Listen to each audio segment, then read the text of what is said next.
Welcome to Thursday Night Knives. I'm Bob DeMarco. Coming up, a new knife from Ivan Braganets. I get a new K Maxrom knife. I'm on a little bit of a tear with his stuff. And then I want to talk about, is there some sort of media censorship going on these days? Perhaps it's social media only. I'm not sure. But just seeing a couple of knife companies' websites and their social media, their Facebook pages and their Instagram, and especially Instagram, that's bad, down and down for days and weeks. And so I'm curious, is something happening? Hey, Mike, how's it going? I got Mike Emler with us. How's it going, sir? Always a pleasure. I just watched your video on the that Kaiser, whose name I always forget, but the one that you said the liner lock version is better, and I can kind of relate to that with something here. Kevin Moore, good to see you here, Kevin. I'm back, baby. Bob, when did your son begin anchoring the show? You look like a kid. Isn't that hilarious? I don't even have a son. Hey, Kevin, it's me. That's right. That's right, ladies and gentlemen. A laugh a minute. Larry, good to see you here, Larry. Good evening, Bob. I'm holding and flipping a very nice Eclipse Tanto, which I regret on the daily selling. No, I'm just kidding, Larry. Larry, I'm glad you have it, and I'm happy it's in the family, so to speak. That means that if I ever got truly desperate, I could always write you and say, hey, let's do a little loaner swap for a while. Not going to happen, Larry. Don't worry. But I'm so glad you're having it and enjoying it, and that you actually received the damn thing. Hey, Dave, how's it going? Say what you want, but don't censor TheKnifeJunkie. Evening, Bob and friends. Evening, Dave. Good to have you here, and I appreciate that. Don't censor me. And there's nothing to censor.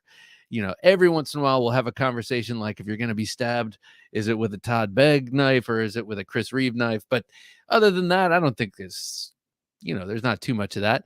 Caleb, how's it going? Howdy, howdy, says Caleb Townsend, who is reducing and refining per our conversation last week. Michael Morgan, good to see you here, Michael. Evening, Bob and Jim, he says, with a top hat. I like the top hat. 9191 David, 9198 David. Good to have you here. Evening, knife enthusiasts, he says. Well, evening back. Adam Boyd, good to have Adam in. H. Blade Ogre, Chris, how's it going? Good to have Chris with us. No doubt he was carrying six minimum of 5, but probably 6 knives today. We have Ezekiel and Jonathan. Evening, guys. What's up, everyone? Well, it's good to have you here. Adam Boyd, hey, Bob and Junkies, he says. Oh, it wasn't just H. Man, I fat thumb it all the time. I think they should put enter on a different page. Byron Kennedy, good to have Byron with us. Howdy, heck. How the heck is life treating you all? Bob, Jim, Junkies, Thursday night. It's the best night. Everything after it's amateur night. At least in the going out world, which I can kind of remember happening. Knives, lots of knives. Good to have you here. Hi, everyone, he says. I like your icon, or your I always say the wrong word, avatar, your case of knives, lots of knives. Good to have you. I don't recognize your name. Daniel was used. Good to see you. What is good? What is good with you, sir? Gear ND, what's going on, Bobby boy? Well, not so much. Just ready to throw down. You know, it's funny. Before the show, I always pull out an assortment of knives. What am I going to need to talk about? And so now I'm looking around, but it's going to have to be the pocket check first. Michael Morgan says they're going to stage a cyber attack and pass the blame. Yeah, you didn't hear it from me. I hear that. That actually makes a sickening amount of sense. We have brand new patron on the edge 72. Good evening, junkies. Good evening to you, sir. It was on this very same night a week ago that he jumped in the fray and became a patron to see if he could get his hands on that petrified fish, which is on its way to so many names. Sean Curry. I'm glad it's headed your way, sir. Chris McNair, what is up, everybody? Happy Thursday Night Knives. Bob, Jim, good evening. Good evening to you, Chris. Let's talk about what we carried today. I had 3 beauties on me. Scott N. Good to have Scott N with us. He'll tell us what he was carrying. No censorship here, Bobby. Keeps it raw like sushi. Yeah, I like that. Raw like sushi and tough like a $2 steak. Okay, right over here in my right pocket, front right, Daniel was used said, if I do get stabbed in an alley and it's clearly a gas station knife, I'll be more upset about that than the wound in my gut. Yeah, Daniel, that's like reason enough to live so you can, rehabilitate yourself, come back, and then finish the thing off right. Maybe you hand him something good that he can finish the job. No, I'm just kidding. You go back at him with your prize knife and you show him what it's all about. Knives, lots of knives says, I don't like sushi, but I do like it raw. Oh, baby. All right here, front right pocket, Tanto version of the Preta-2. The K Maxrom designed concept knife. Kepman Nessar, good to have you here. Howdy, Bob, Jim, and Junkies. I love this thing. I really, really love this thing. I've had nothing but positive experiences with the concept knives. I have 4 of them now. No, I have 5 of them now. Oh yeah, I have this one. I have the one in the clip point, the Preta 2, and it also has the natural canvas micarta, and then I have another K Max ROM design called the Pelican. They also do a Pelican by Kaiser, which I also bought recently, and then I have the Main Street. But just a great knife. This thing is very, very sharp and thin. It's got it's got a relatively thick spine, but it's very thin from the fuller down. And incidentally, that fuller is my favorite way of opening the knife. You can do that. You have a flipper. You have thumb studs. The thumb studs on the Thai version are always, for me, catch can, and they hurt because I have a hard time not pushing down on that lock bar. So the thumb studs on the micarta version work so much better. Here, this is the micarta version. Obviously, thumb studs are a joy, just a joy, as are the fullers on both of these. Great knives. I like how the micarta one came very raw. It's smooth but raw. That's the word of the evening. And it's now starting to pick up a little bit of patina, which I'm digging. Great knife. So yeah, I had this one, the Tanto, in my front right pocket. By the way, is it Tanto or is it Tonto? I mean, I've been into this for as long as I can remember, and I still waffle on it. So let me know what you think. It's kind of the same with my Bowie thing. I always said Bowie until I moved to south of the Mason-Dixon line, and it's Bowie down here. Bowie. Okay. Next up in my front, it moved around. Front left pocket. It was my back left pocket. A great little EDC that I haven't carried for a while because I hated the clip, and it's got a new clip, and now I love it. Knives, lots of knives. I have 3 concepts. The Main Street, awesome. The Cryo, which I really like the look of. That's grown on me. It reminds me a little bit of the Riffle. And the Kratos in Timascus. Which one is the Kratos? I'm not sure if I know the Kratos. I got the Joneses for my Preta 2. Yeah, yeah. I got the.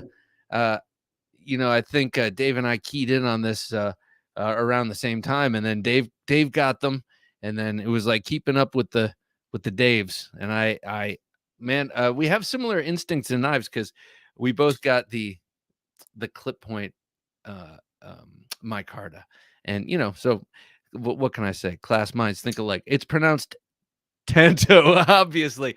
Thanks, man. That really does clear things up, and I feel like I can move on with my life now. Tanto. That's how I say it. Tanto. Correct Japanese pronunciation is Tanto. Huh. Jeez. Tanto, like I just said it, Dave. I think so. Taanto, Tanto. I feel uncomfortable saying that. I always have. I don't know if it's because I think of the Lone Ranger character, and he's Tanto, so this must be Tanto, or maybe it's because first time I heard the word, it was Lynn Thompson saying it. Perhaps I think. I don't know. Anyway, the knife I've been carrying, the little knife I carried today, such a great thing. This is the Ritter designed Hogue RSK Mini RSK Mark 1 with the purple G Mascus scales. And I just went and got I didn't go anywhere. I didn't went and got it. I just went online, I guess I should say, and got a bug out clip. Way better. I like it so much better. Before I don't like the Hogue clips. The spring clips I find flimsy, and not that they've ever failed on me. I just don't like the feel of them. I know they're springy. I know they work and everything, but yeah. So I got that, and now I'm carrying it much more again. Now that I like the clip again. So carried that with me. And then today, my fixed blade of the day was this awesome thing, the Kramer Custom Knives Voodoo. I'll show it in the sheath first because the sheath is so excellent. So excellent. This is my favorite sheath. This is my favorite, probably. Well, this is tied for there are three knives that I really just keep coming back to carry on a daily basis in terms of fixed blades. Excuse me. And this is one of them. Just a beautiful knife. Upswept. He calls it a Persian blade. I call it a clip point blade, but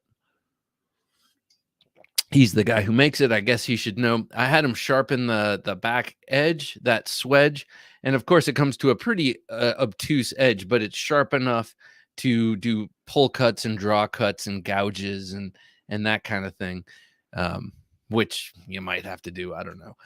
But nice and thinly hollow ground. Just an excellent knife. Great, of course, and sort of purpose driven for self-defense and fighting, but no doubt capable. And 154 cm, nice and thin. You could use this for plenty of chores if you're good and careful. So that's what I was carrying today. I also had some knives that I packed along with me, which I'll show along the way. That I bring with me, that I flick while I'm at work, while I'm editing video and stuff like that. I like to have a couple of knives close by just to use as worry stones. So what were you guys carrying today, guys and gals? What was in the pockets today? Blade Ogre, tried to make it every week if I can, but regular since the first time. Oh yeah. Oh man, yes, you're here every week. That's how I know that you're gonna carry at least 5 knives on you, man. Knives, lots of knives. Says I think the Kratos is the most attractive looking concept, but maybe the least effective at cutting. Interesting. So there's a concept that I want that has inlays in it, and it's 3.5-inch clip point blade with inlays, titanium. I think it's maybe a year or 2 years old, and it's got a front flipper. It's so cool. I can't remember what it's called. I know Jared Neve has one and really liked it, and it just looks so classy. Jonathan and Ezekiel say, we just received the new off-grid Ridgeback. Oh, fixed blade today, the black wash. And they also sent us stone wash. They are awesome. I agree. Cannot wait to beat the snot out of them. Now, those are those Scandi Ground? Are those new Scandi Ground woods blades they're putting out? They look really cool. Oh, razor. Wait, Jim, can you go back one? Sorry. Oh, Ridgeback. Okay, the Ridgeback. That's their titanium frame lock. I think that's cool. I think, right? Let me know. I don't know. I love that. It's basically their small titanium frame lock version of the Enforcer XL, or it's the other way around. The Enforcer XL was inspired by that knife, but man, I love that knife. Anyway, whatever they sent you, it's going to be sweet. This has been my latest off-grid obsession. I love the Rhino. I think it's a great knife, really great knife, and it's got a lot of that. It's got such a broad, and here I'm putting it under here. It's got such a broad and thin blade with such a high flat grind that it is a thin slicing blade, really thin slicing blade. But the whole profile and build and getup gives it a hard use feel. It feels like an old ZT, and yet it has a really thin behind the edge, super awesome cutting knife. Anyway, sorry, off grid. Love them. Tanto sounds too much like tanto, stupid in Spanish. Oh, interesting. I don't know that. LOL. I call them Tanto, like Lone Ranger's friend. Yeah, exactly. Tanto. I think that's why I think someone once told me it's Tanto, not Tonto, because it's Japanese, and that was all I needed. Oh, okay, right. Daniel was used says, I've ordered a custom shop bug out. Ooh, an M4. I love M4, along with aftermarket set of scales from Applied Weapons Tech coming, and I seriously can't wait. I had my Applied Weapons Technology mini griptilian out before. Really, really, I love those scales, and really turn that knife into something totally lovely and usable.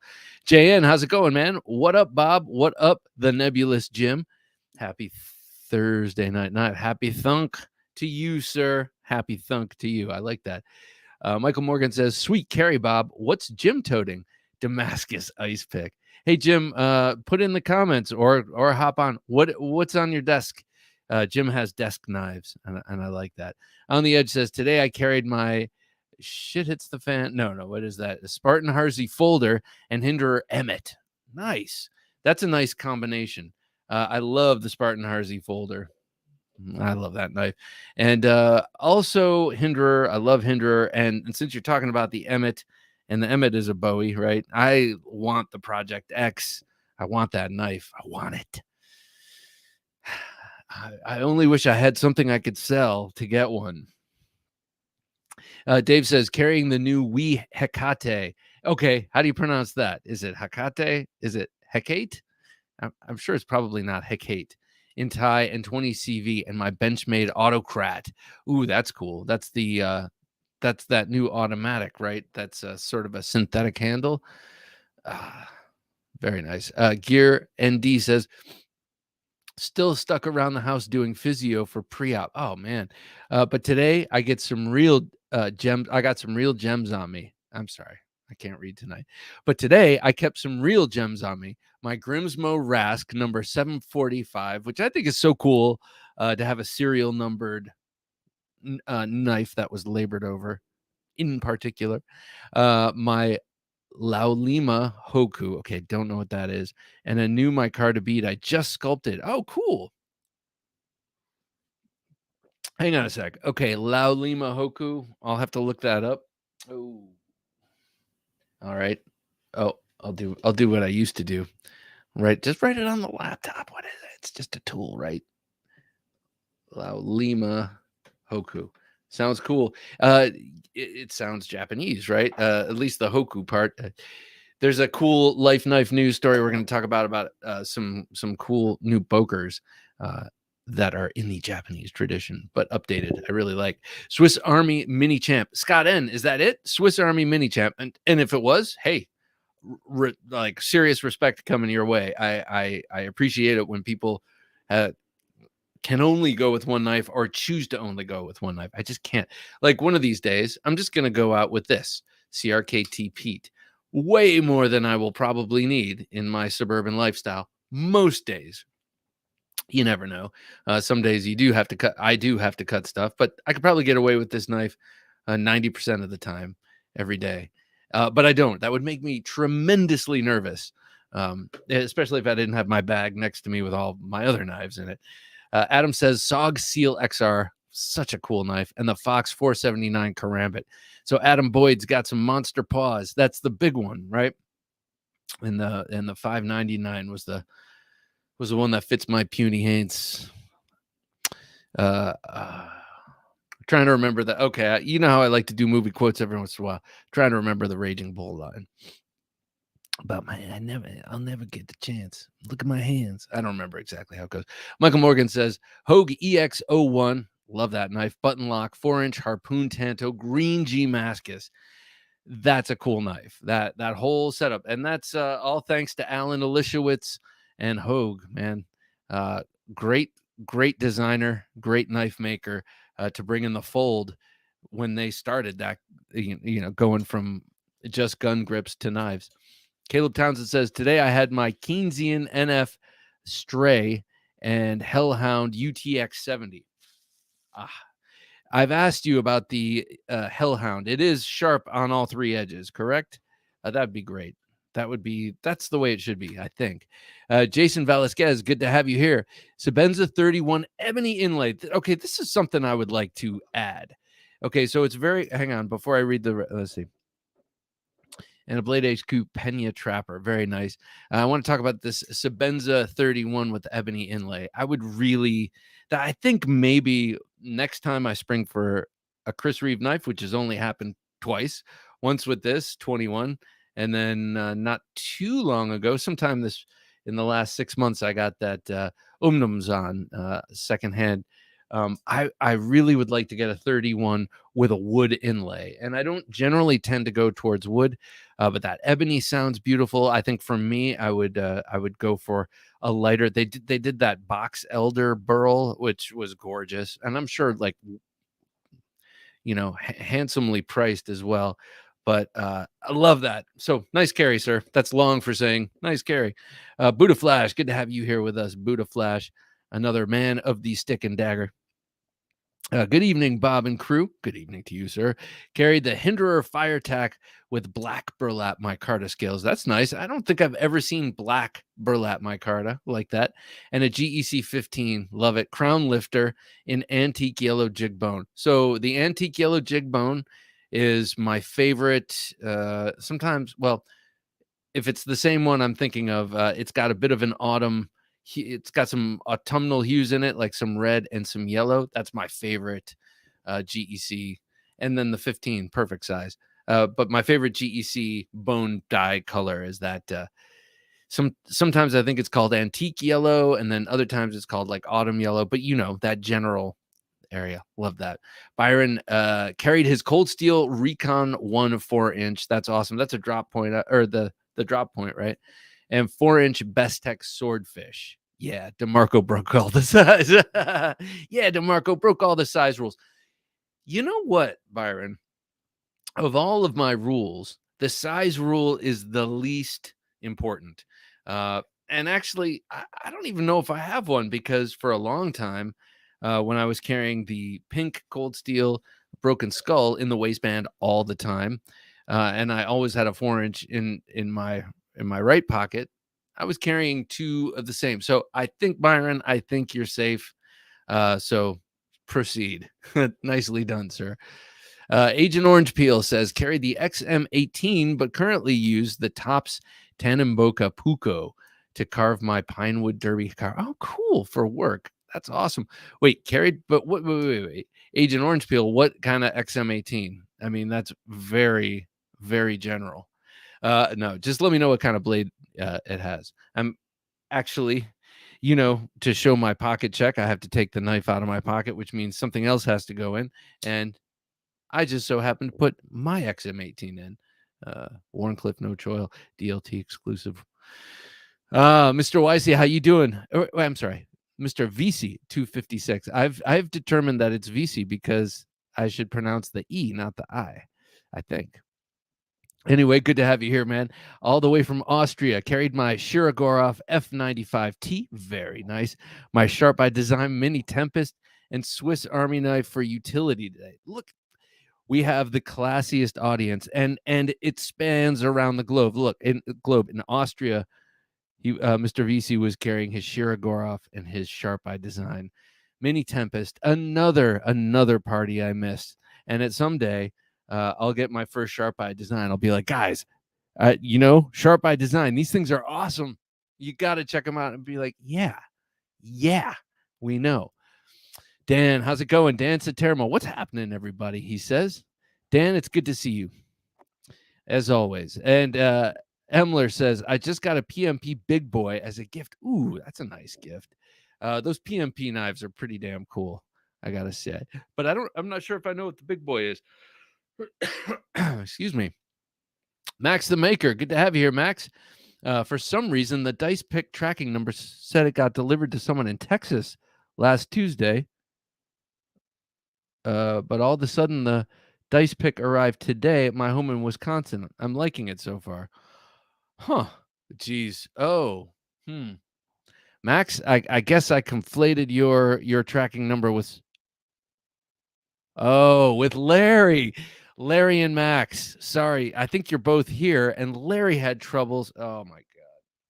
Larry had troubles with his Eclipse delivery, and I sent both of your things out on the same day. I sent you his tracking number. I'm sorry, guys. I sent you each other's tracking.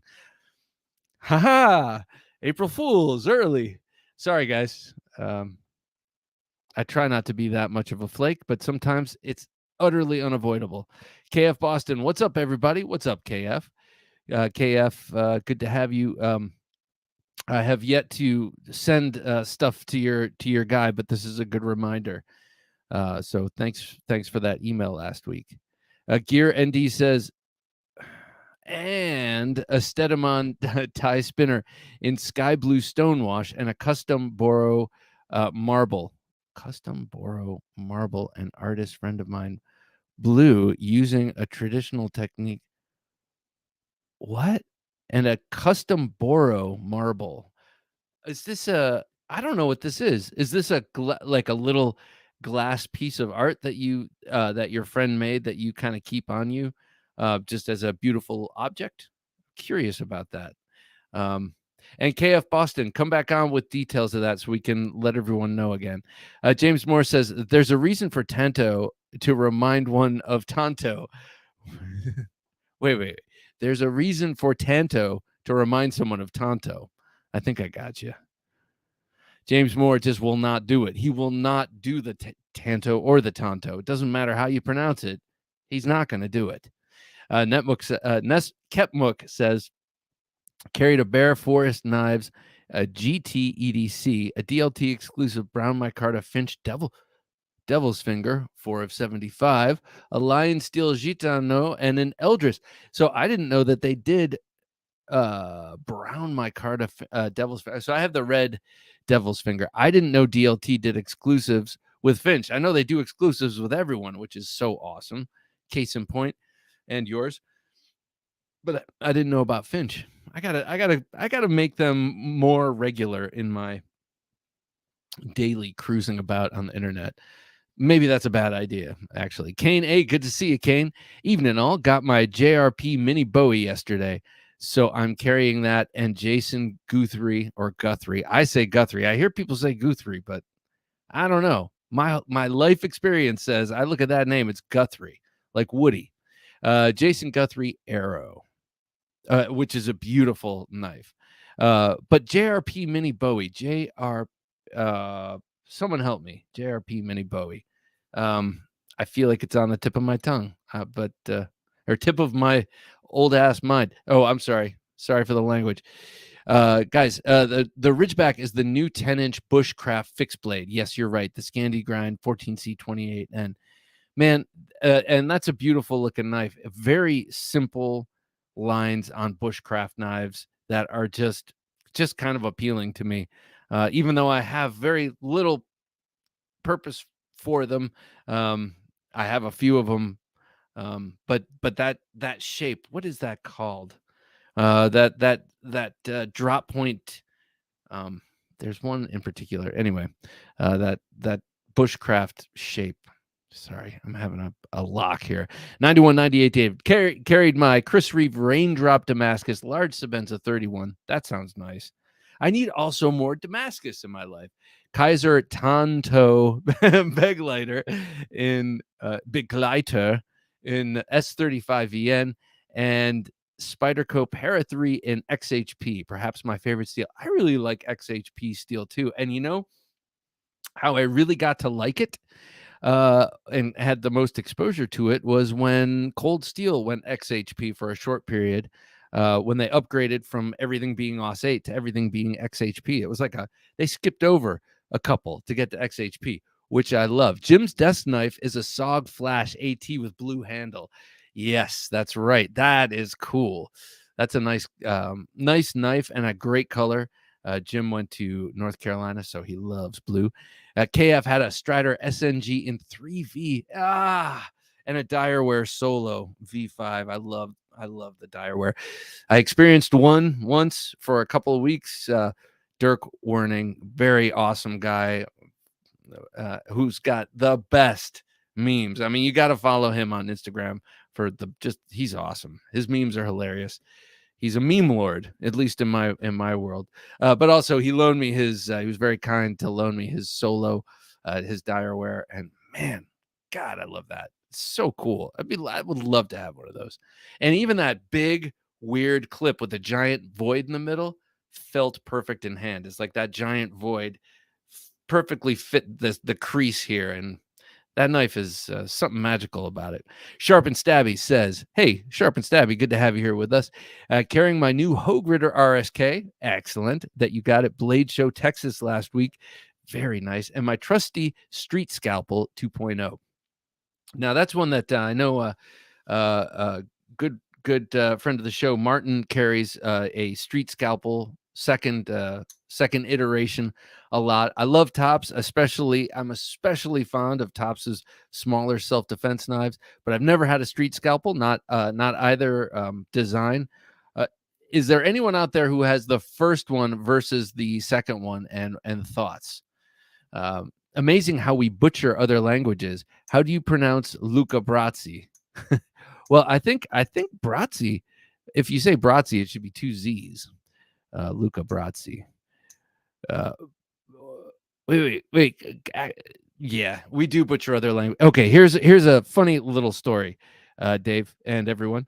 My mom has always done her absolute best to try and pronounce everyone's name exactly how she thinks it would be pronounced in their country of origin, even if they've been here for 5 generations.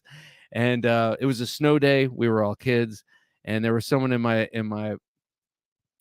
brother's class whose last name was Nagy, Nagy, and it's a common name from where is it? Maybe Hungarian, and it's pronounced. But she happened to know that it's pronounced Naj in whatever that country is, and so she's calling the phone tree, telling people they don't have to go to school, and she's like, "Yes, is Mrs. Naj there?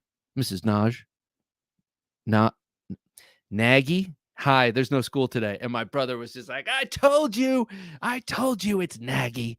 So sometimes that's what you get for trying to be correct, Tonto. Just kidding. Blade Ogre says, Spyderco Shaman and a blue tie lynch clip. Ooh, nice.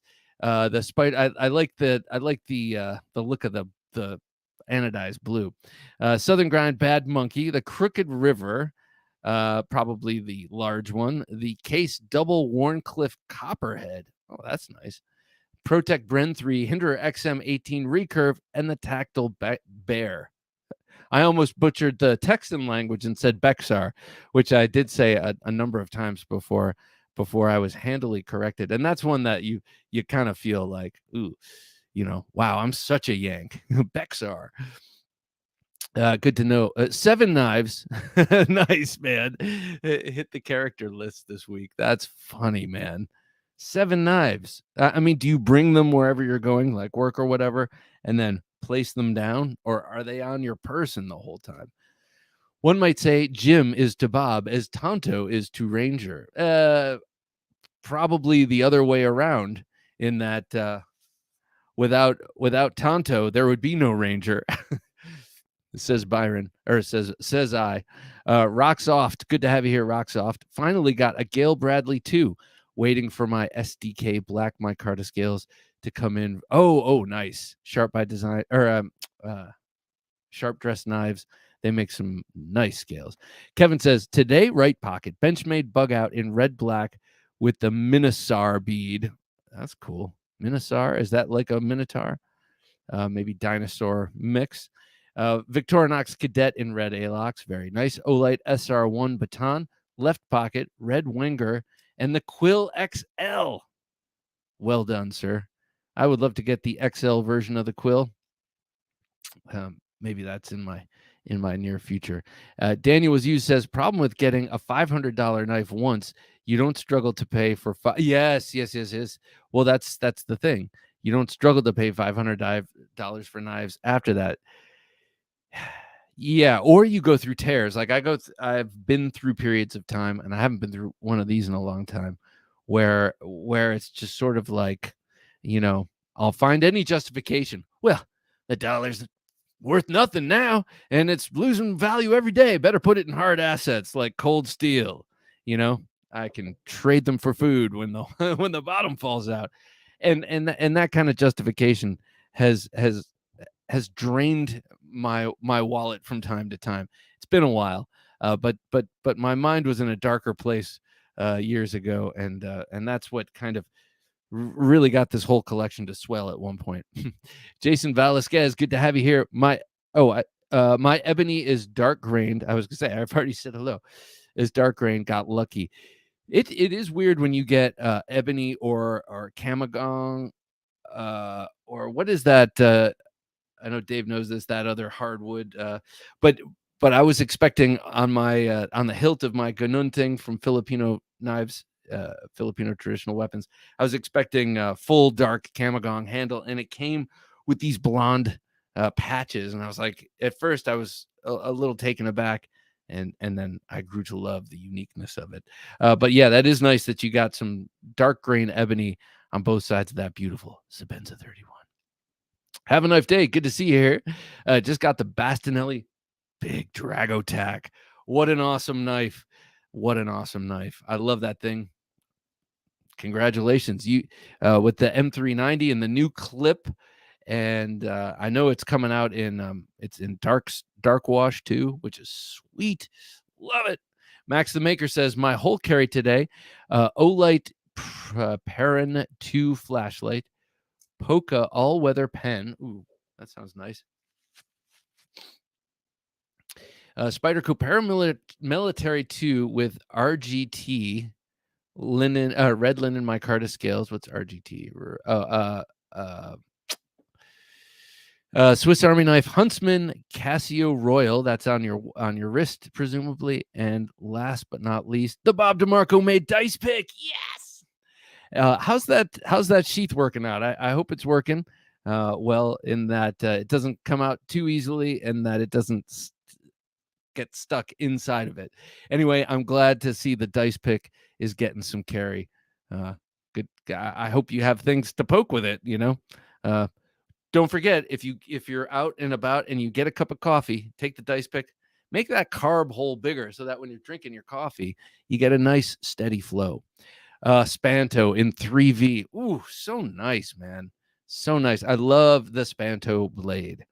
And man, 3V. 3V is nice. That you could take that and really have it hollow ground very, very thinly, and it would be excellent. What does this say?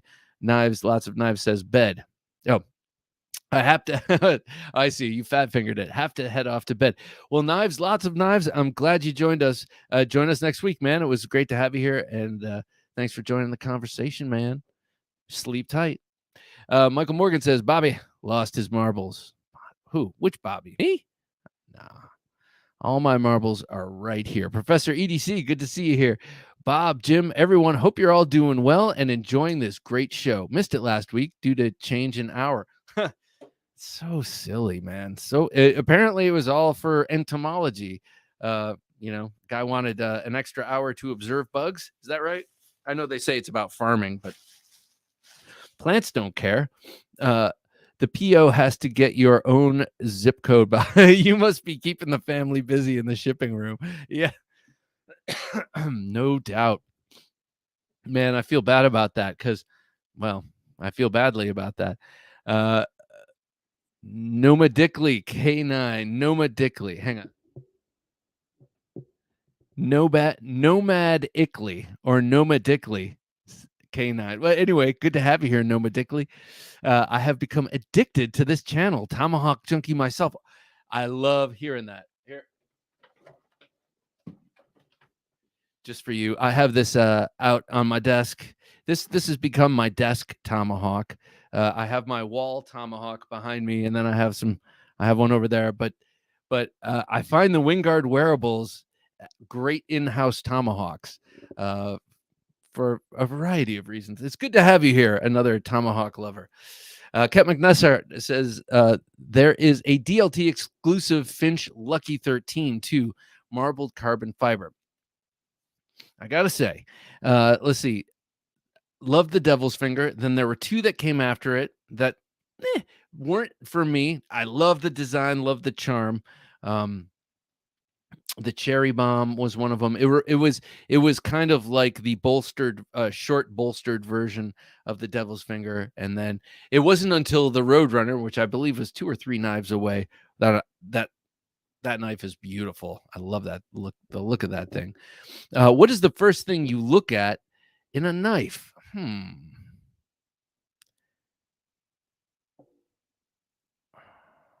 Well, okay. So if I guess I guess I guess the overall profile, and that sounds like when you ask them what kind of music do you like, and they're like, I like everything.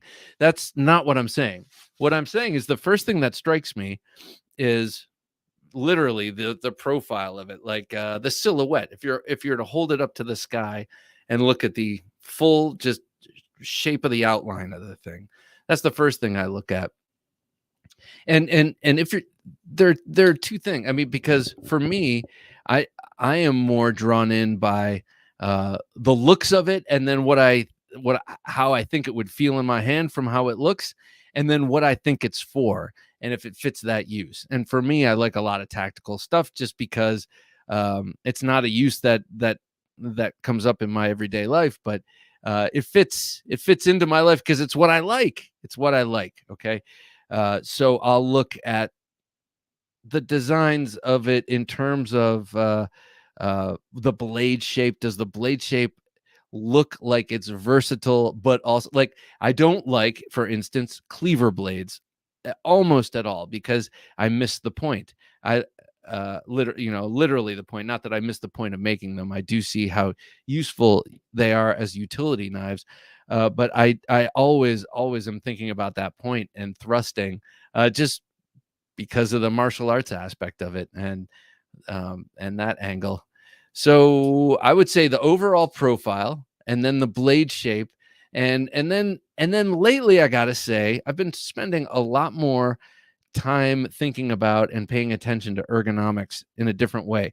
And by that I mean this. Let me find something. All right, here's an extreme example. Extreme in a number of ways, but look at the handle here. Like, to me, this used to be what I would consider ideal ergonomics for a number of reasons. The overall profile of it has a pistol grip uh, uh, style to it, so that if you're holding it at the very end, you don't have to torque your wrist much to or change the angle of your wrist to get the point center line, much like a pistol, and you can aim and thrust that way. But also all these little finger grooves and choils and places to, sub hilts and places to nestle your hand and curves to capture your organic shape. To me, for years and years, that was ideal ergonomically. And the older and more mature I get, the more I actually want it neutral, more and more neutral. Let's look at this. Like, for instance, this handle now to me makes more sense. First of all, even let's say that this cold steel were scaled down to a reasonable size. Um, this shape gives you more options, even if you're like thinking of it like a tactical fighting knife. This gives you more options. You can carry it edge in, you can hold it edge in just as easily as edge out. Reverse grip, forward grip. So what I'm getting at is I look at ergonomics now, but differently. So that's also something. Anyway, I look at a lot of things, but the first thing is the overall profile, I gotta say, personally. Professor EDC says, today I carried the Bark River Adventurer, Lion Steel Gitano, and ZT0640. I love the 0640. Another one I want to get hollow ground. Mike Flamian, good to see you here. Our weekly Randall infusion, love it. So he was carrying his Randall M14. That's the Model 14 Attack. Such a cool knife. That's got a Bowie blade. Excuse me. It's got a pretty broad clip point blade, and like almost all Randalls, that swedge is sharpened, and then it's got the full finger groove handle. Such a beautiful knife. And a Shirogorov 111 in Vanex 37. And a Victorinox Cadet on Keys Spyderco Arc neck knife. So Mike has a good range of things here. I mean, he's got a combat classic somewhere on him. I'm wondering, Mike, do you live in a place, lifestyle where you can just wear the Randall on your hip? That'd be That'd be awesome. Or do you have it in a shoulder rig underneath your coat? I don't know. Just curious. But I like how you have that range. You got the classic um, fixed blade knife. You've got the super slick Shirogorov, and then you've got the neck knife and Swiss Army knife. I mean, you got all your bases covered. Gear ND says, what is this? It's a borosilicate marble about the size of a crab apple. Gem-like functional art with tons of haptic qualities.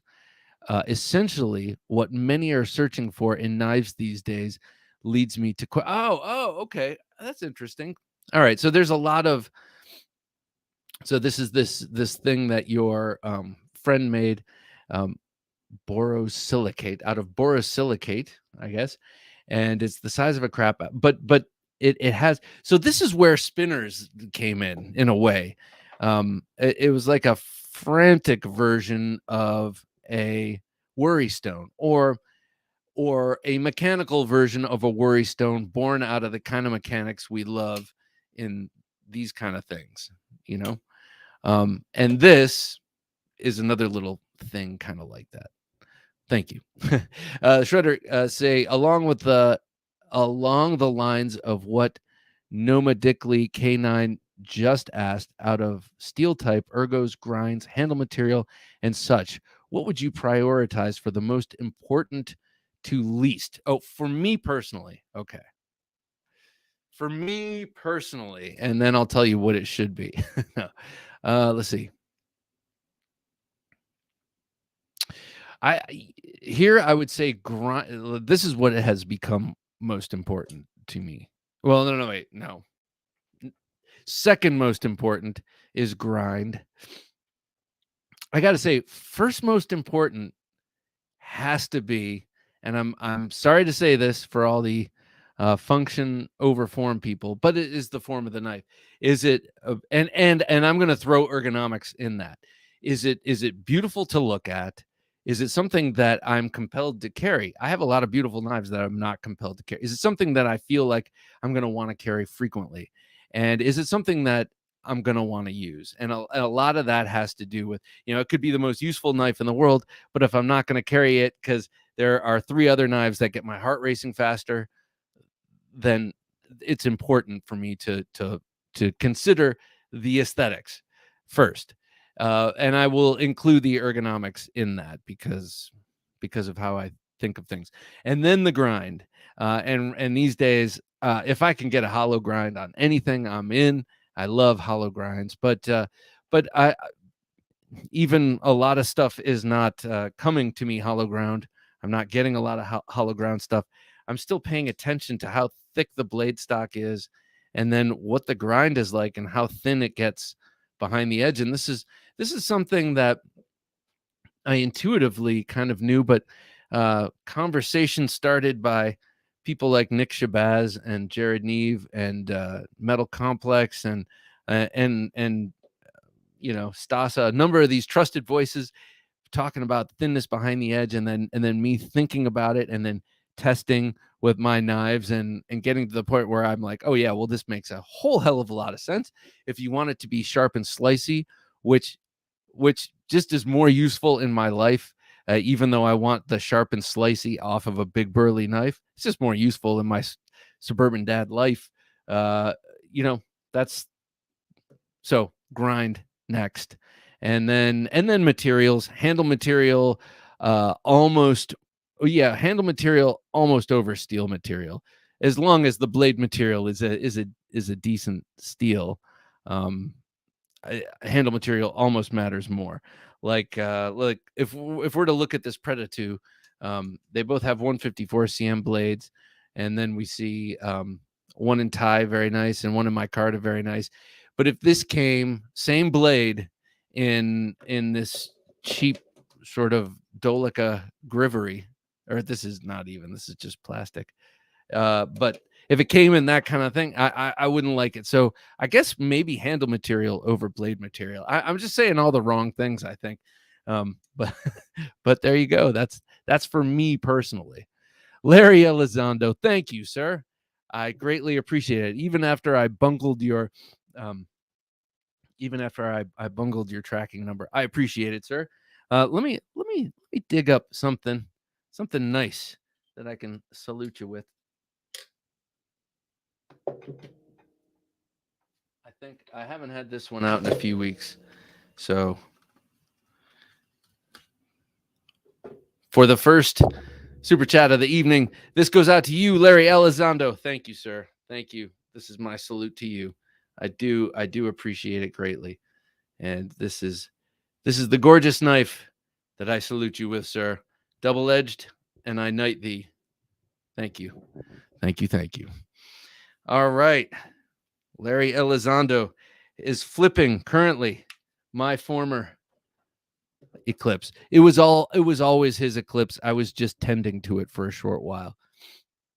Nomad Lucky K9 says, most butcher these Slavic names. No breath in the English language. No breath is the English language decided to be good idea to smash vowels together to force a sound. Hey, man. I mean, like even the word, the GHT thing that is at the end of so many of the words we know and love, like light, L-I-G-H-T, ligahit. Yeah, there's a lot of weirdness. Garen D said, just scooped a new limited haptic slider from Mackie Studio, the CP3. Not many left. Knife guys who love the fidget need to open their horizons to this rabbit hole. More haptic reward equals dopamine. Just scooped my new limited haptic slider from Mackie Studio. Oh, wait. Mackie Studio. You mean they make the switchers and the audio boards? The CP3. I'm not sure what you're talking about here, but I think it's advanced Worrystone technology, not Worrystone, but fidget stuff. I think. Got the dark wash. Have a knife day. Oh, nice. He's been showing that off lately. I love it. I mean, what I mean by he is Bastian Cove in his IG. Michael Morgan says, get Bob to flash some tomahawks. Huh. I only have two in my general. I only have two around me, but I will pull this beauty, this Elmer Roosh off the wall. God, this thing is awesome. Got this at Blade Show almost a year ago. Were you thinking of Yes, Bahi Wood, Heart of Palm. Yes. You're the guy who told me that with the Gnunting, I believe it was. Kepmuk says, I love this show. Where else do you hear the host say, this is my desk tomahawk? Well, thank you, Kepmuk. I appreciate that. I guess that is not something you hear every single day. Yeah, here it is. This thing is awesome. This is the one thing on the wall that is not actually historical, but it fits sort of historical genre and design. Gear ND says, Bob, there is a very special tomahawk on its way to you as we speak. Sweet. Maybe we plant a little seed here now for the aforementioned Hawk Junkies. Yes. So Gear ND has something that he built that he is sending my way, and I will leave it there, but it looks interesting. I can't wait to see it. I know that since he's last picture he sent me, he made some tweaks, so I can't wait to check it out. And of course, you'll see it here, and I'll make a video about it and see what it's all about. Also, it's kind of on the heels of it's too far away for me to reach. Kind of on the heels of my getting the Bone Daddy Blade Works Axis, kind of in the same realm, shall we say? So yeah, I maybe I need to get more tomahawks up on stage here on a regular basis. I'm thinking of my Hogue tomahawk, my Elishewitz tomahawk, just out of reach in my cabinet. So cool. And we have a couple of tomahawk junkies here tonight. I'd love to show that off, but we're gonna have to settle for an Elmer Roosh and a Wingard wearables tonight. First world problems. Blame Dexter. Good to see you, Blame Dexter. Is that I like your avatar. Is that new? I think that's new. I don't remember the eye shine or the glowing eyes. That's glowing. That's not even eye shine. What's popping? Carried my devil's finger today. Speaking of Finch, So which cover, or not covers? Well, you kind of can say covers with them because they're so kind of old school. But what Devil's Finger do you have? Sharp and Stabby says getting the RSK from Mr. Ritter himself was an awesome bonus. Oh, that's cool. Yeah, he's a cool dude. Much thanks to him for what he does for all of us Blade fiends. Yes, indeed. He comes on the show every once in a while and we'll talk about updates. And I want to have him back on to talk about what's happening in my home state of Virginia. It looks like we're going to be totally 100% switchblade legal here any day. I'm really psyched. Recently picked up the CRKT Chogun hammer to personalize. I think that one was one of CRKT's tomahawks is designed by this guy, Elmer Roosh, and I can't remember which one it is. Maybe it's the Woods Hawk. But it came out the same time that the Chogun did. Chogun hammer to personalize. So that means you have a tomahawk or you have a blade on one side and a hammer pole on the other. Is that right? Let's see. Got done doing the file work on the hickory handle with stippling. Oh, that sounds cool. Stippling, linseed oil applied, file work, and cold blued. Very cool. You know what? Think of this too. I don't know if you've seen these videos, Have a Knife Day, but Wingard Wearables, Zach Wingard, he puts up videos and they're very interesting. He talks about his very unique tomahawks and stuff, but he also talks about he's an expert and big fan of the Eastern woodland American Indians, Native Americans, and their weapons, like these spiked tomahawks and those war clubs and stuff. And he does a whole video talking about getting the cold steel tomahawks, which are similar to the CRKT tomahawks in that they're these big, heavy-headed drop forged things.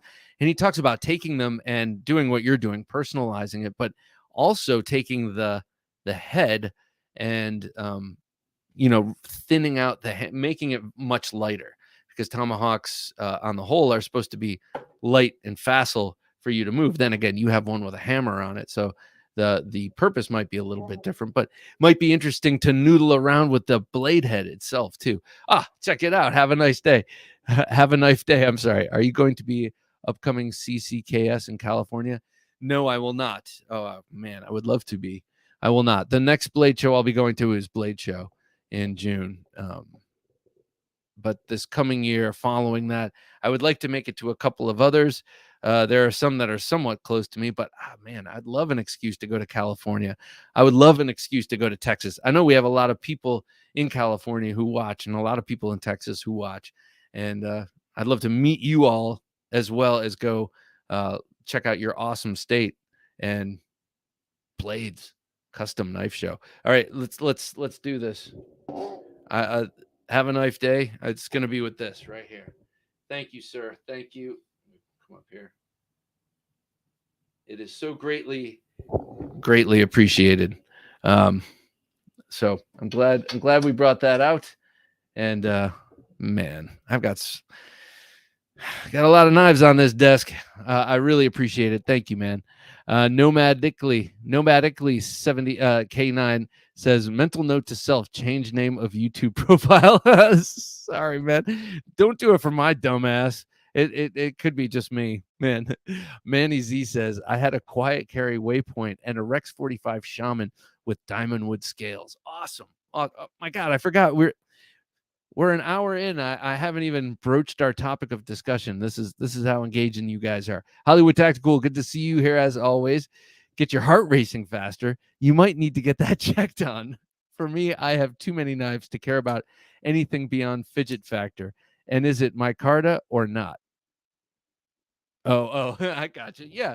All right. So what you're saying is you have your taste. You know what you want. You know what you like at this point. Michael Morgan says, keep it. We'll see if Bob gets it right next week. Yeah, right. Exactly. Nomadically. See how that rolled off the tongue? Nomadically K9 says, the camping hacket was smooth. The camping hacket was smooth. That sounds like half of a spy's code message. The code hacket was smooth. Yes, but only in August. Okay, good. Now that we Now that we've established we're both on the same side. Blame Dexter says, yeah, Avatar is new. It's my cat. She's horribly loud. I have a green micarta and black blade. Reminds me of Boba Fett. Oh, cool. Sweet. I like your cat too. That tomahawk is a work of art. Thank you. I say thank you. What did I do? I paid money for it. Thank you. And I recognized that it was beautiful, but I did not make it. But I'll say thank you for Elmer because we're tight like that. Not really. Doesn't return my emails. All right. So we're talking tonight. I want to talk a little bit about. So We Knives, their Instagram went down, and then like wasn't coming up, and then Essie's just went down along with their Facebook, and with their Facebook page, and they were told that they violate the standards, and we know that Instagram is what they're owned by Facebook, so I guess they're kind of you know owned by the same company or whatever. But so what's up? Is this are we getting are we nearing a political season like midterms or something like that, and so now people are getting weirdly vigilant about about things that aren't dangerous but might have optics that they can use politically as leverage? Or is this just coincidence? I don't know. What do you think is going on with this? I don't like the sound of it. I don't like the feel of it. Something about it feels weird to me because I think of We and SE Knives as two big, they're kind of giants of the industry. And right? I mean, they're big, and one of them is even a foreign, one of them is Chinese, and we know that there might be a certain fondness, or admiration in some of the big tech people towards how things are run over there. So I don't know what's going on, or is it all just completely coincidence? I kind of don't think it is. Are our knives something that could be on the chopping block? Are knives something that could be politicized? I know that they have been, and I know that people seem to be coming to their wiser, saner minds with the help of people like, not people like, with the help of Doug Ritter and knife rights. Like, it's never been this good, or hasn't been this good for quite a long time. But still, this thing concerns me. Companies whose bread and butter comes from social media getting caught off arbitrarily. What's that about? We've had videos taken down on YouTube multiple times. We were able to get them back up, but still. Now, I wonder why. Why, guys? Why would they take your videos down? I mean, you don't even talk about these things as weapons. You clearly illustrate the fact that you appreciate them as tools, worthless busybodies. Thank you. Yeah, that could end the conversation. You're absolutely right. Worthless busybodies, but with something to gain. It's not just busybodies. I do believe that they are part of the process, like integral part of the process, kind of like useful idiot part of the process. Those busybodies, those Karen types or marks or whatever you want to call them. Sharp and Stabby says, with the problems in the world and they want to come down on knife channels and makers. Well, I mean, exactly. I mean, and maybe that's not, I mean, I don't mean to be drumming up controversy where there is none, but I saw this today and I was like, does someone else know? Usually everyone else knows more scuttlebutt than I do. They know what's going on.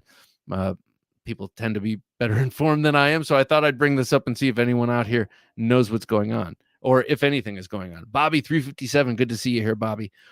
The problem with censorship is who defines the prohibited terms. Who defines misinformation, disinformation, malinformation? Yeah, exactly. Yeah, it's like you gonna trust your lying eyes or the fact checkers.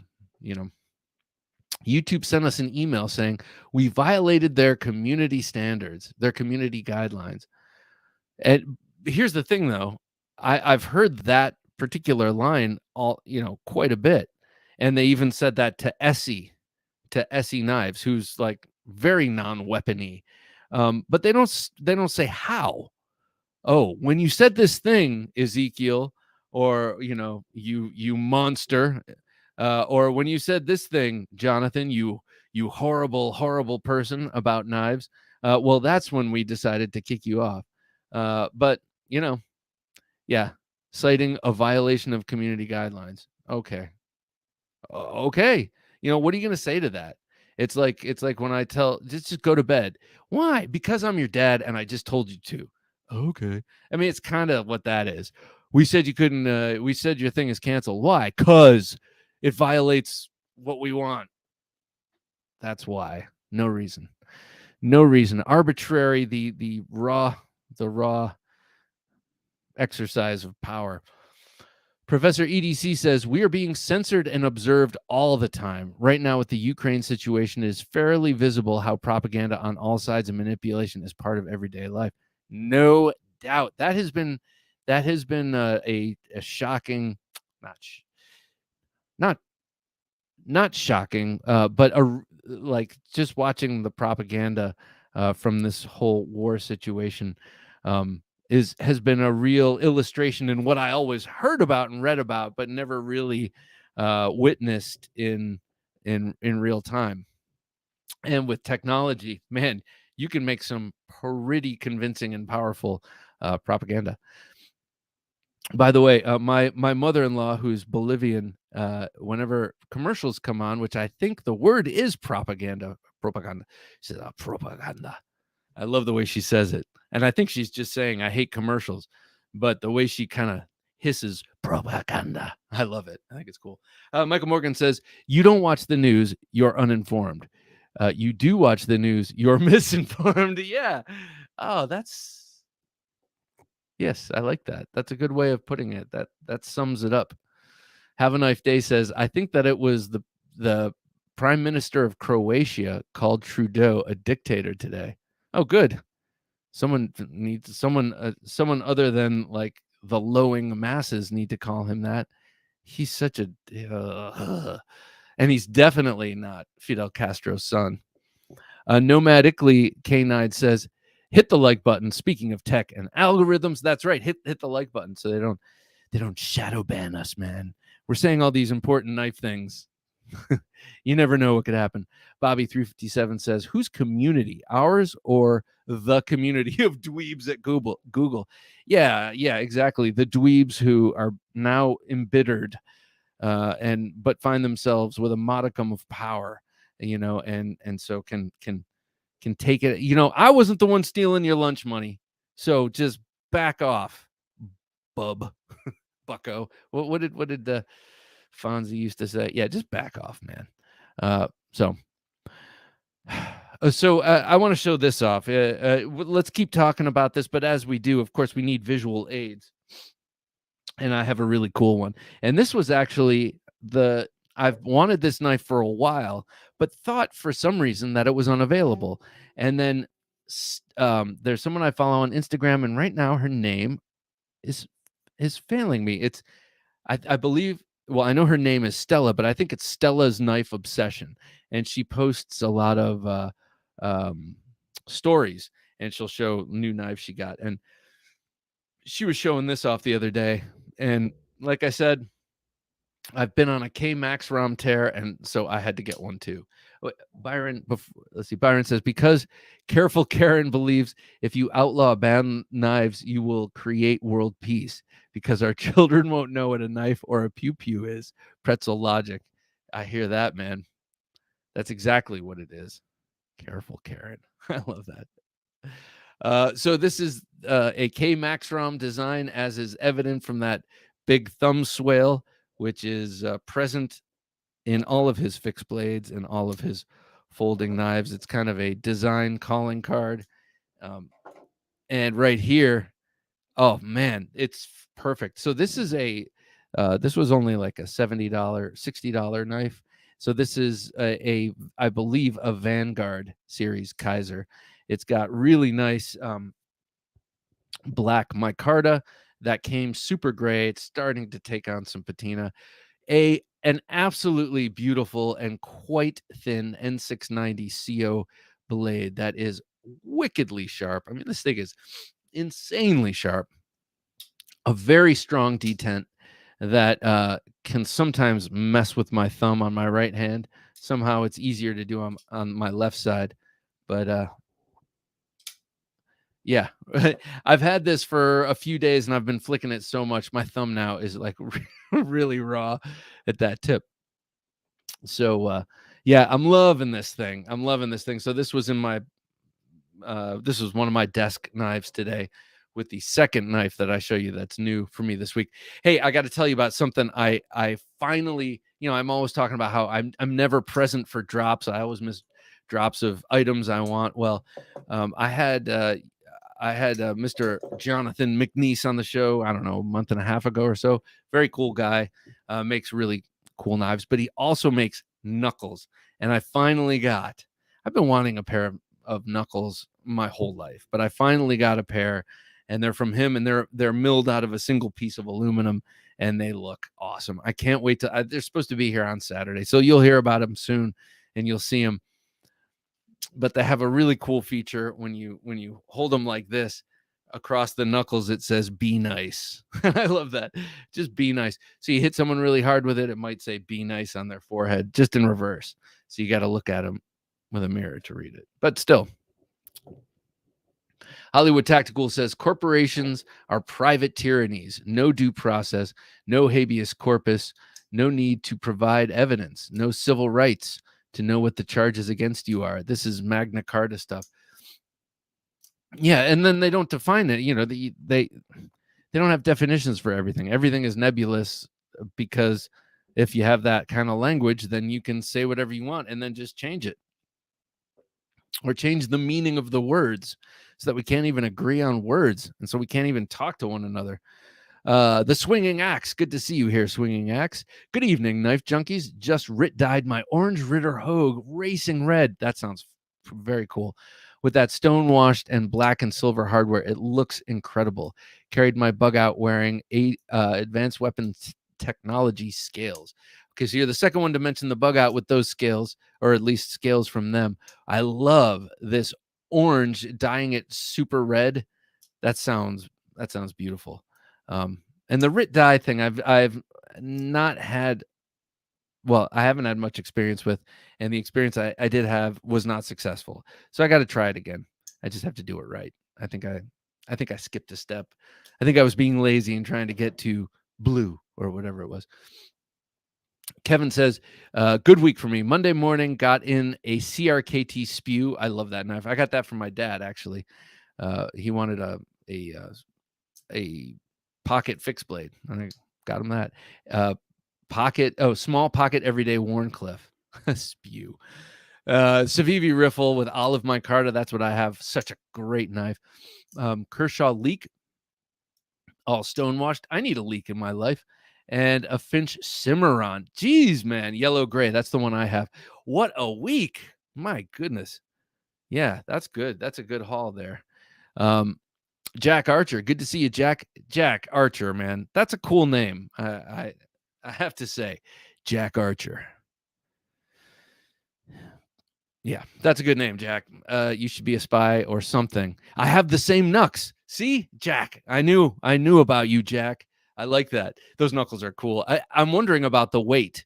Of course, I don't have them yet, but I'm like, aluminum. Are they going to be light? Like they're supposed to be somewhat heavy, and then I thought they're milled out of aluminum, so they're going to have some density. But these hands are lightning fast. I don't need anything slowing them down. So I think I'll just be happy with aluminum. But Jack Archer's got aluminum too. That's cool. Bob got his head smashed. Woot woot. Bob got his head smashers. Yeah. I probably should have gotten two. I didn't. I wasn't feeling all generous. Like not generous. I wasn't feeling like that spendy. And they probably. I think I got one of the last couple of sets. But in a way, it'd be cool to have two, like a full pair. They'll read "Be nice" instructions every time they see. Yeah, exactly. Right. That's right. It's instructions for them when they look in the mirror. That's hilarious. I didn't even think of that. Canceled by butthurt culture. Yeah, exactly. Oh man. Yes. Cream puffs. A nation of cream puffs. My daughter was asking why they were at the mall, a very nice mall with very expensive. You can buy a Tesla in this freaking mall. they went to, and they are having sushi at this place that they like to have sushi, and a fight broke out, and it was a brutal fight. And it was the first time my daughters had seen a fight like this. I saw them with some frequency living in Philadelphia and New York over the years, but this apparently was pretty brutal. And my wife said, if you hear any loud noises, just get under the table. And the girls were like, oh, what's that? What's that mean? And so my daughter asked me, like, why did everyone pull out their phones? I heard some people screaming, and there was a lot of fist flying and coming down on this person who was on the ground, being pinned on the ground and getting his ass beaten. Well, why were people only videotaping? And I said, because we got a lot more cowards among us. We're still the home of the brave, and that's for sure. And but maybe the concentration has changed. I don't know. Living in cities can be disheartening. Not that we live in a city here, but you live in a city and you see how people behave, and it's like everyone around them is cattle, and it's just like, oh, it's not my time with the bolt gun. So, oh, maybe I can get some likes with this. I'll videotape it. Videotape. Just showing my age. I'll video it. I'll stream this. I'll stream it live. Have a Knife Day says, I've gotten both colors of RMJ tactical knuckles. Ooh, with those. Oh, those are gnarly, man. So the RMJ tactical knuckles have snuckles. Yeah, they have funny names, like the Snuggles Warhammer. But the RMJ knuckles have like a surface of like contra appearing peaks. I don't know how to put it. Staggered sharp peaks. Like, I don't know, a couple of rows of them, right? Have a Knife Day. And so that means, like, if you hit someone with this and you connect, it's gonna make mincemeat of whatever surface you hit. The brass go too quickly for me, and the eBay prices are off the hook. Oh yeah, the brass go too quickly for me. Yeah, I used to follow, well, not used to. I mean, I follow this guy on Instagram. What the hell is his name? Well, a lot of knuckle guys on Instagram. It's still hard to get. They go fast wherever they are. Wouldn't mind having brass just to have brass. Stream it to protest violence. Yeah, exactly. Their meat tenderizer, completely kitchen worthy. Oh, that just looks awful. Kevin Moore. Thank you, sir. Thank you. Very, very, very much appreciated, Kevin. You did not have to do that, but I'm so glad you did. Let me see. What should I salute you with today, sir? I think since you're a class act, we'll go with this class knife. I feel like I've saluted with this one recently, but it's a good one. This is for you, sir. Thank you so much for this super chat. It's greatly appreciated. I will salute you with this number 2 Randall. This is a number 2 with a 7-inch blade. This is the Combat Stiletto. A wicked, wicked piece of kit, historical and otherwise. Thank you, man. Thank you so much. I greatly appreciate it. Look at that. Look at that. So beautiful. I love this thing. I love this knife. I'm so glad that the fever struck me when it did, and I spent all this money on two Randalls, because first of all, they're hard as hell to get. Hey, Todd, good to see you here. We got Todd Carr with us. Evening, everyone, he says. They're hard to get, and they're expensive. And the spirit moved me, and I got those, and I'm glad I did. And the spirit, I hope, does not move me again until I have bundles and bundles of cash. RMJ's satirical take on their product names is an example of humbled marketing genius.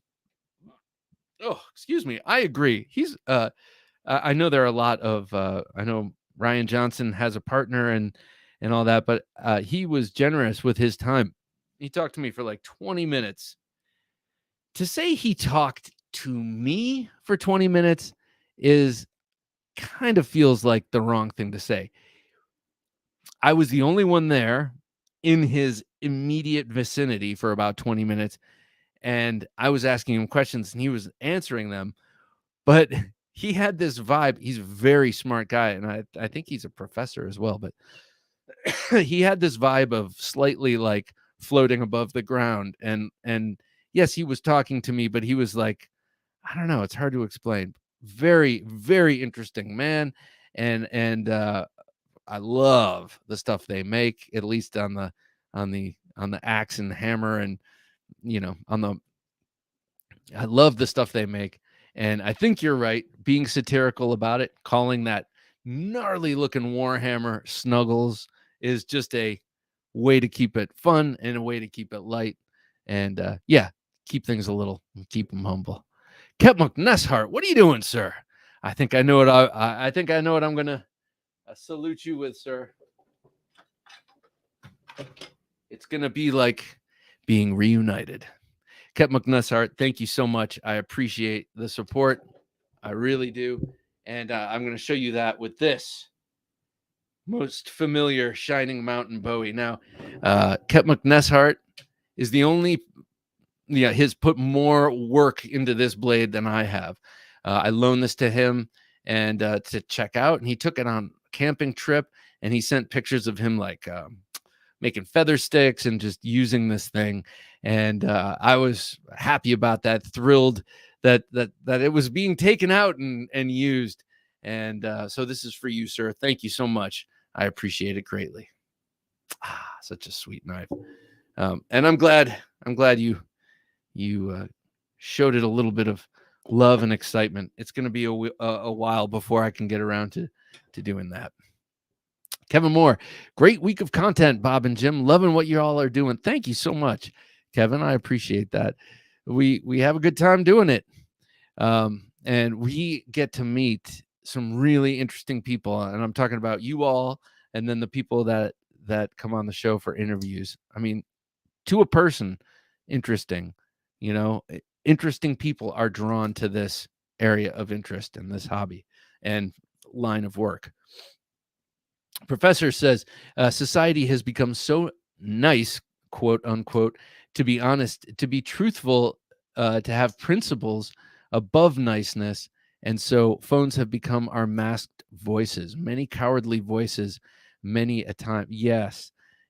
And I saw, so driving my girls to school in the morning, we go by different bus stops with kids waiting. And man, I know bus stops can be awkward, especially with kids you hate or don't like. Yes, the Shining Mountain, says Ketmuk. But these kids, man, they just stand there looking at their damn phones. And I know I sound like get off my lawn, but that's all they're doing. And it's disheartening to see. I mean, I would rather drive by a bus stop and see a fight or I would rather or see kids laughing, or at least maybe 3 kids looking at a phone and laughing. Look at this thing. Ha ha. But really, it's like same planet, different worlds. They're just standing there, in their thing. And man, how does that not break down cohesion? How does that not break down social cohesion? Or at the very least, not inspire it? Anyway, I'm sorry. You don't need to hear that from me. Hag90 says, hi, the Knife Junkie. How you doing, Hag? It's good to see you here. I just got pizza and ready for the show. Yes, I love pizza. What a great food. My mother used to say, oh, and by the way, I never believe it when people say, my mother used to say, grandma used to say, or daddy used to say, but it's true. My mother used to say, pizza's not bad for you. Pizza, if it's good pizza, has all the food groups. You've got your grains in the crust. You've got your vegetables in the vegetables and the tomato. You've got your dairy and the cheese. And then you've got meat. You've got the whole food pyramid. You got everything that you want right there, as she'd say. And I agree with her. Pizza is a good food. And somehow it gets lumped in with junk food.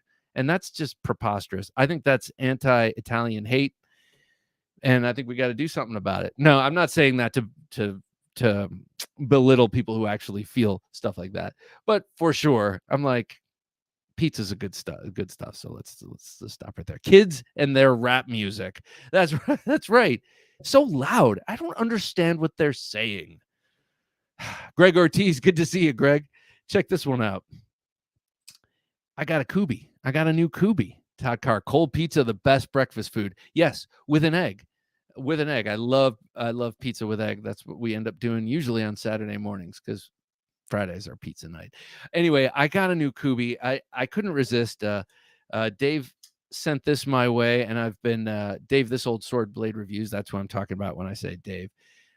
Sent me this in a big bundle of knives, and I ended up adopting it and have adored it. This is the Kubi Knives Vagrant. It's designed by Max Chichuk and manufactured in China by Kubi, and it is an excellent knife. It comes in different colored handles and 2 different blade shapes. I'm definitely preferential to this blade shape. The other one is a little more sheep's footy. But my point is, I love this knife. I really was shocked at how much I liked this Kubi. And so I was getting something else on Amazon. And I was like, let's see what these Kubis are all about. Let's see how much these things cost. And I saw this one and read that it's a 3.8-inch blade. I love that Wharncliffe blade. I was like, yes, I will try this one. And for $40 on Amazon, I got this. And wow. I mean, it's awesome. It is awesome. Now it's D2 steel and G10, and it's a liner lock.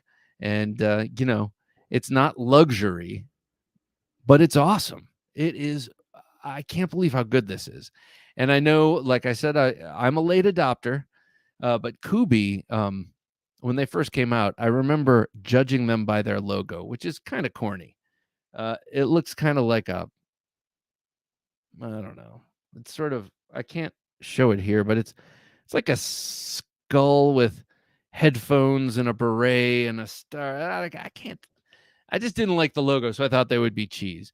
And they aren't. They are fantastic. I mean, at least the 2 I have.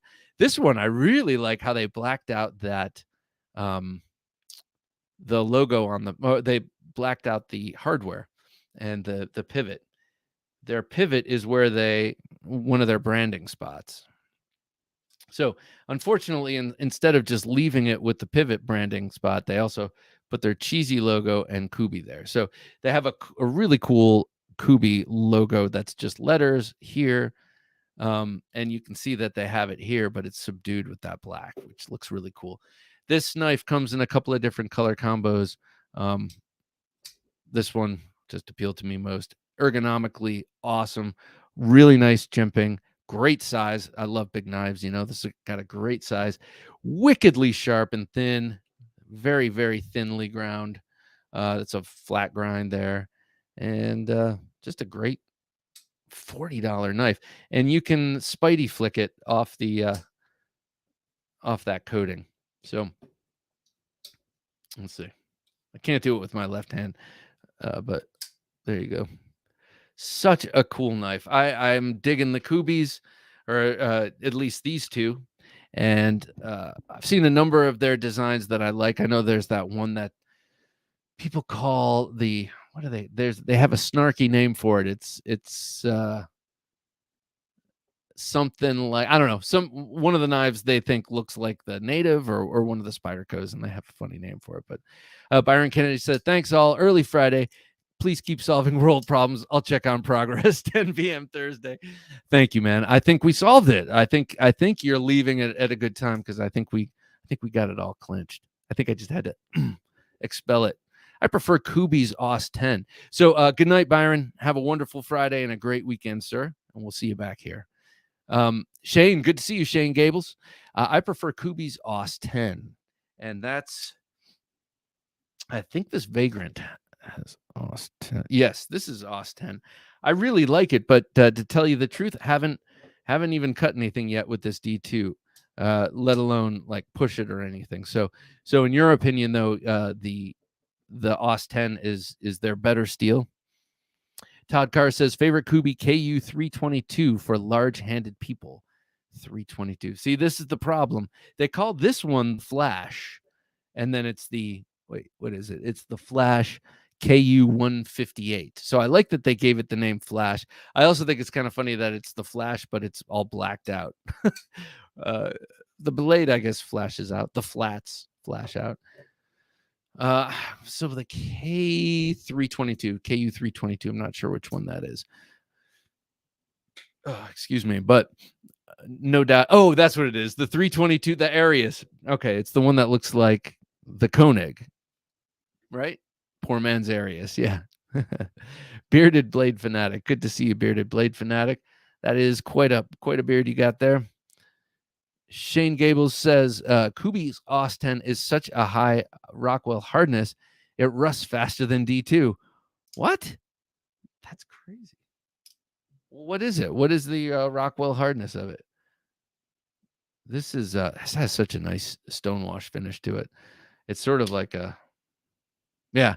So I think that Kubi was one of the knives that got like a lot of at the end of 2021. A lot of people were saying that Kubis had consistently the best action and detents this past year. Talk amongst yourselves. Nomad Licky K9 says, you enjoy what you do, and it shows, Mr. Junkie. I don't know why it took me so long to read that. Well, thank you, man. I appreciate that. I do enjoy it, and I like meeting all you guys, and I love getting knife ideas from you, because half the time I don't know what knives you're talking about, especially when they're on the custom end of things. Sometimes I don't know who the maker is, and that's a way for me to discover new people. Yoda Doug, good to see you here, Yoda. Sog Flash is blacked out and assisted. Sog Flash is blacked out and assisted. I had the old Sog Flash. Now I'm trying to think of sorry,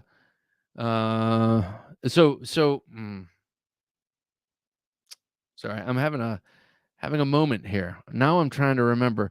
Jim, which is the Sog you have? I'm just trying to remember what sorry. Bearded Blade Fanatic says, speaking of beards, what happened to your face? Yes. Okay, so this happens every April. This happened early this year, but I do a beard half the year. I do it in the colder months. Usually it starts in October, right around my wife's birthday, and she says, "Oh, my winter husband's coming." And she calls me Lars when I have my beard. And then I get rid of it about 6 months later. I usually when it starts getting warm.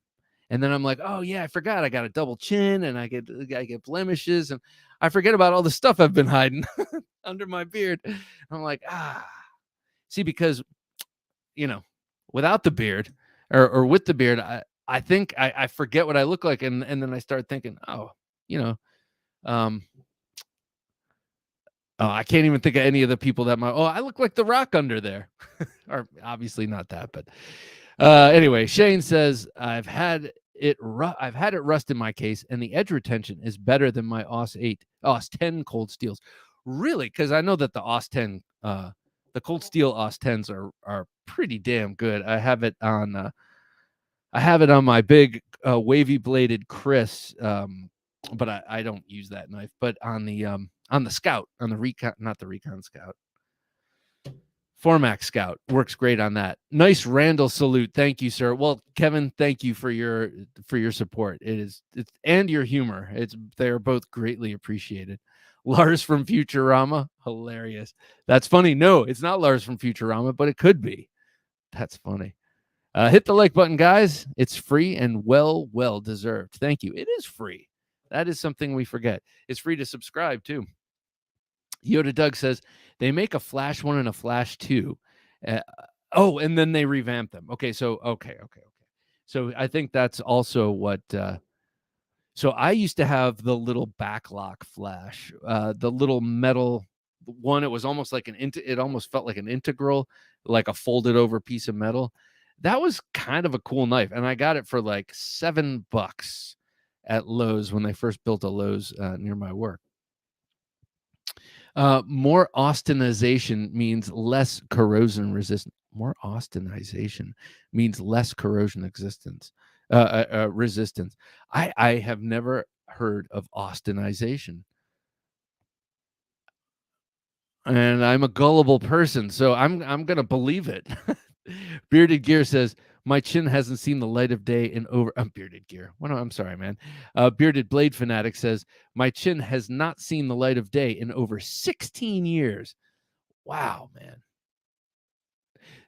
So I have this stuff that I like to put in mine when I have it called Zeus. And it's just a beard oil, but man, it smells so good. It smells so good, and it reminds me of a smell from early childhood that I can't quite place. And I love that. I love when I have olfactory memories, and I'll be in the shower and I'll be like, "Oh God, what is that? I noticed that's the smell that I smelled when I was like a baby or something." I really like it. It's a woodsy smell. And then I shave, and that whole experience goes away for 6 months, and I become a real bitter and miserable sob. Austenization. Yes, that's right. Austenization. Yes, Shane. I'm a little slow these days, and JN had to actually spell it literally out for me. So thank you both. Yoda Doug says, I have a Sog Mini Vulcan. That was a cool knife that I got on the used market, and I got with the intentions of regrinding the blade. But Yoda, that's the only cool thing about that. I shouldn't say that's the only cool thing, but that's the coolest thing about the Vulcan. I always thought the handle like exposes too much of the liner. If we're talking about the same iteration of it, and it has a lot of. That's when they started really over designing stuff and putting extra grooves that don't mean anything in places. And I think the Vulcan blade though is really cool. Shane says, "Aim sure I spelled that wrong, but it's what happens to carbides when they're hardened." Okay, I'm sure I spelled that wrong, but that's what happens to carbides when they're hardened. Okay, austenization. And here I'm thinking it was a joke I didn't understand. Shaving is a cry for help, says Mike. You're right, Mike. Well, no, actually, this is not a cry for help. This is an opportunity to start shaving with a straight razor. Actually, it's funny. I actually do want to start shaving with a straight razor, but I am a. It's hard to find a razor that doesn't preach to you. You know, I had a when Gillette came out with the toxic masculinity commercials, I was like, okay, I guess I'm not using the Mach 3 anymore, even though I loved that razor, or the Mach 5 or whatever it was at that point. Austenization is when you get pummeled by Cold Steel Steve Austin. Yeah, yeah, no doubt. But yeah. Anyway, I don't need to go off on a blind rant. So yeah, that's what we got over there. Let's see what do we got in Knife Life news. Let's do this. Jim, bring up that new Braganet's Real Steel folder. I want to show this off real quick. This is kind of neat.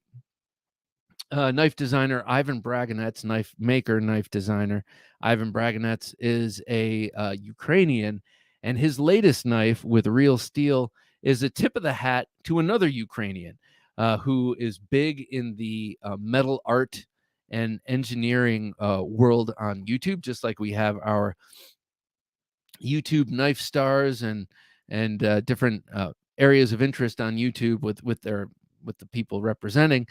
There is a gentleman over in the in that field.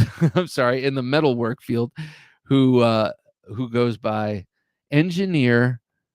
How do you pronounce it? Bruns, engineer Bruns, or something like that. And so Ivan Braganets loves this guy's work and designed this really cool knife for real steel after his work to try and emulate his work. And I think, man, I think he did a beautiful job.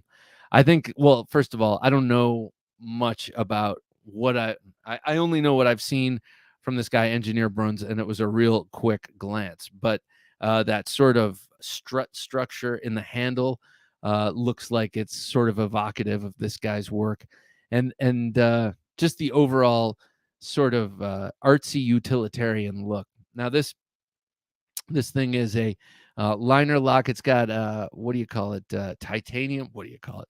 It's got titanium scales, a VG10 blade, and just a cool little thing. And both of the gentlemen involved, Ivan Braganets and then the gentleman Engineer Bruns, are both Ukrainian. So this kind of, I don't know, just jumped out at me, and I hope, well, geez, I hope they're both doing well, and I hope that this knife somehow helps them. So anyway, there you have it. There you have it. The Braganets Real Steel Folder. Tip of the hat to a fellow craftsman. Wouldn't mind checking that out. But you know me, I want them all. I want all of the knives, each and every one. Yep. So I see that I put an old story in there, so I'm not gonna talk about that. I do have there was something I meant to put in here that I guess if Jim can find it, that's cool. If not, I'll just talk about it. Boker is coming out with an updated version of the Higonokami, which is a really iconic knife from Japan. Now, just like the Swiss have their Swiss Army knives, and the French have their Opinels, and the Swedish had their swords, and these little peasant blades, folding blades that are not expensive, that are used for just general utility and this kind of thing. There you go. It's a beautiful update, I think. The Higonokami is ordinarily, traditionally, a piece of brass. The handle is a piece of brass that's folded over, integral style, and then it's a friction fit blade. So it's got a little piece that a tab that protrudes from the blade tang that you use much like a front flipper, and push it in. And once it rotates out, that tab pushes in between the scales, and you've got a knife. And you're holding the knife open with your thumb, and the pressure going against the edge is pushing that tab against a blade stop. So that's how it works. It's just a friction folder, but it is a it is a reverse tanto, quote unquote, or bellied Warncliffe in a very traditional Japanese style. So what they've done here is they've gotten rid of that front tab, on at least on the top one. That top one is made out of brass, and it is a slip joint. Simple enough. So they remove the tab protruding from the tang, and so that it can operate as a slip joint and just butt up to the spring. And I think it looks beautiful. I think it looks really nice, actually. And then you look just south of that. These are, speaking of just south, these are just south of 3 inches long, these blades, but beautiful, I think. And then the one below it has a steel handle, and it's a frame lock, and it's got a clip. So 2 modernizations of the Higonokami, and this one does have the front tab, which can be used as a front flipper. So Boker has taken this classic Japanese utility knife, oftentimes apparently used for sharpening pencils and other such higgledy-piggledy. And these things have been around forever, and here comes Boker Knives and turns them into 2 fabulous new updated versions. So I don't know. I would really like the little steel one, I gotta say. The slip joint also looks interesting, but the locking one surprisingly seems to be more true to form with that front tab. So I think it's cool. I'd like to get it. I would like to get it. So we'll see how much it costs. That's always what it comes down to. I'd like to get everything, like I say. Really, I mean, almost. But how do you do it? You can't. So you borrow some, you buy some, you sell some, and that's just what it is. Todd, if you haven't shaved with a straight razor before, I would definitely do research and actually talk to someone who does, with maintenance, not just the shaving. Oh yeah.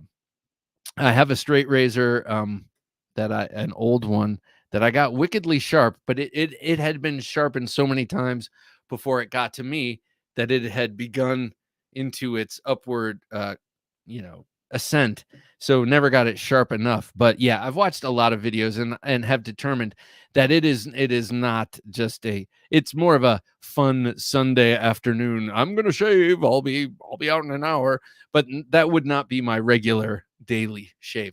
My regular daily shave, I'm gonna get some Jeremy's razors, because I can't find any razors that don't preach wokeism to me. So I know Jeremy's razors won't, when they come out. So I'm going to do that. Have a Knife Day says, this year I've grown a handlebar mustache. We'll shave it off in October and go from there. How cool, man. So is that the only facial hair? A handlebar mustache. And what inspired it? And do you use wax? Turkish wet shave. Huh. That certainly beats the dry Asian lady shave I've had before. I think they were Vietnamese, but it doesn't matter. I love to get shaves at barbershops. And I've gotten some really good ones, and I've gotten some really bad ones. Or I've gotten a few really good ones, and one really bad one. And it was the whole thing was dry. It was a dry shave, complete dry shave, and she didn't even use a hot towel on my face. It was strange. And what was even more strange is that for some reason I didn't speak up and say, like, this hurts. But maybe that's why I didn't want to seem like, but yeah, that was the worst shave ever. And it also gave me like a million ingrown hairs. So I came out of the shave in pain and looking like a teenager. It was funny. So, but not that funny. Just like this haircut, man, I had the worst luck. Like, someone just butchered my hair at this place. I was like, here's a new barbershop that I can settle into because I got a good haircut there once. I went back, got a different person, and I came home and did my COVID special. I'm like, I'm gonna have to do this trimming myself. And oh, woe is me. Woe is me. I've just been complaining this whole show. Anyway, ladies and gentlemen, Bob, Austinization is in that Laren Thomas book you own but haven't read. I don't own it, man, but I love it. I love that it exists, but I don't have it. And if I did, you're right. You're right. It would be referred to. It would not be read. That's how a lot of the books in my library exist. Referred to, but not read. Referred to like, yeah, I have that book over there I haven't read. Or referred to like, oh yeah, I've read every word and I don't remember Austinization coming up. Must be because I read so many technical manuals on steel and chemistry. Women give the worst haircuts, says Yoda Doug. Well, I can't say that. My mom gave a wicked haircut, and then when I lived in New York, my regular person was a woman, but I think she wanted to be a man, so I think she was good at cutting hair, maybe for that reason. And that is in no way a diss. She was awesome. Blade Stuff. What's up, junkies? Hey, Blade Stuff, how you doing? Sorry, very late to the party and only have a few minutes, but wanted to say hey. Well, thanks for saying hey, and actually, you're just in time because we're about to wrap. We had a knife fight that it's a little esoteric, so I think we're going to avoid that tonight, especially considering it would be me being esoteric with me, and I've been doing that all night long, so I think we'll skip that bit.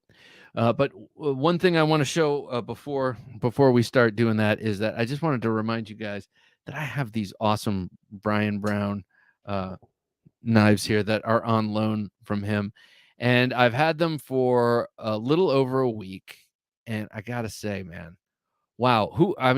Does anyone out there have any Brian Brown knives? This thing is incredible. This is the Jaeger. I'm so impressed with how beautifully thinly ground. I mean, we're talking about razors. This really gets so thin. I mean, just very, very thin. But the one that has won my heart, man, this Raptor is so cool. It is just a beautiful double-peaked knife. I love that blade, double-peaked Bowie with that awesome long swedge. Oh, beautiful. And hollow ground. This one, of course, has that Damasteel, but and the Mokutai, but I think I'm going to get one of these in my life. So I might have a special line on one, and you might see one here as a cast member more often. Brian Brown is coming up on Sunday on the Knife Junkie podcast, episode 304. definitely check it out. What a cool guy he is, and just a very, very nice guy, and humble as hell. It was really great to hear him talking about, talking about his knife career and how he's approached each thing, and how, you know, a lot of, I don't know, he really is genuinely humble, and I appreciate that in someone, because it makes you feel like, oh, what he did is something that I could do if I applied myself. And there are lots of, when you meet people like that, it's inspiring. So never heard of him, says Yoda Doug. Well, Yoda,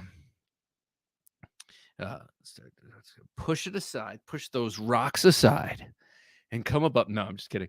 This recent one, the Raptor, it hit the ground running. I'd say like maybe 5 months ago. A lot of people got these and were goo goo gaga over them, but this one, the Jaeger, was probably the one. Looks like a Preta too. Yeah, a little bit. Yeah, with that peaked and a Mac V Sog and a Project X. I love a double peaked Bowie. I do. But this is the one, the Jaeger, that I think he got the most credit for. People loved him the most for. Awesome channel, said no mad licky K10. Thank you, man. I appreciate that greatly. I'm sorry I was having trouble with your name, but as I see it more and more, it will roll off the tongue easier and easier. Be sure to like, comment, subscribe, hit the notification bell, do all that stuff, and check back in for other videos. Knife close-ups. Of course, we have the Wednesday supplemental and also the interview shows. So that does it for me this Thursday night. Thank you, everyone, one and all, for coming and checking it out. I really, really appreciate it. Love the support. I love the conversation. And every once in a while, I guess I go off topic and rant a little bit. You'll have to excuse that. But in any case, knives, knives, knives. We love them. So come back here and check more out. All right. Until next time, I'm Bob DeMarco saying, please, whatever happens, don't take dull for an answer.